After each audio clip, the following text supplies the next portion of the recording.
Ice feels hard and we can hold it too. While we cannot do so with water, they must be two different substances, right? No, those are the same substances. Let's find out more about water on our journey through states of water. Water is a clear liquid that we drink every day. It covers most of the earth and is important for all living things to stay healthy and alive. You must have experienced the rain, but do you ever wonder where does water go after it stops raining?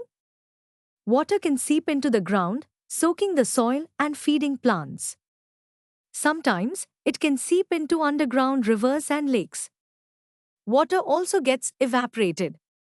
The process of water changing into vapor is called evaporation. This happens when water gets hot and turns into a gas called water vapor. Did you know that water is present in the air in the form of water vapor? It can be proven through the process of condensation. When water vapor in the air cools down, it changes back into liquid water. This is called condensation. The water droplets you see on a cold water bottle are a result of condensation. Now, let's discuss the three forms of water. Ice is the solid form of water. It keeps its shape and feels hard. Liquid water flows and takes the shape of its container. Water vapor is the gaseous form of water. It's invisible and spreads out to fill any space. Have you ever wondered how water changes states? When we heat water, it turns into steam, gas. When we remove heat from water, it turns into ice, solid. Can you explain why clothes dry faster on a windy or a sunny day? Clothes dry faster on a windy day because the wind helps move the water vapor away from the clothes, allowing more evaporation to happen. Sunny days are hotter, making water evaporate faster. That's why clothes dry faster on sunny days. Did you know that evaporation also has a cooling effect? When we sweat, the sweat evaporates from our skin. This process takes away heat from our body, making us feel cooler. Fans help speed up evaporation by moving air around us, making us feel cooler and more comfortable. Did you know that rains are actually caused by the water on Earth?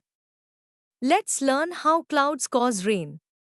Water evaporates from lakes, oceans, and rivers, turning into water vapor in the air. Water vapor in the air cools and condenses, forming tiny water droplets. These droplets gather together to form clouds. When they become heavy, they fall as rain. It is very important to conserve water. We should use water wisely and avoid wasting it. Turn off the tap while brushing our teeth and take shorter showers. It's important to keep our water bodies clean and free from pollution. We should avoid throwing trash in rivers and lakes. Water continuously travels through a vast journey. The water cycle describes how water moves continuously between the Earth's surface and the atmosphere. Water cycle is important to replenish the groundwater. Water from oceans, rivers, and lakes turns into water vapor due to the sun's heat. The water vapor rises, cools, and forms clouds.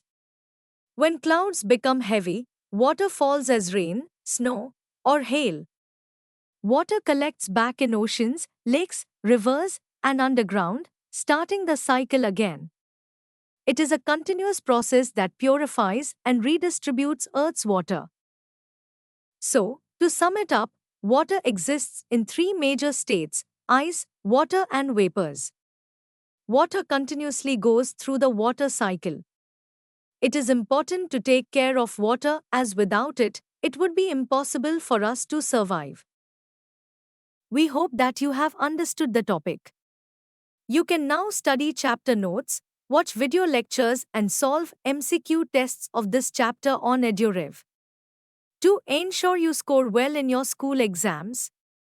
And that's not all, you also get amazing courses for maths, science, English, Hindi, and much more. Thank you.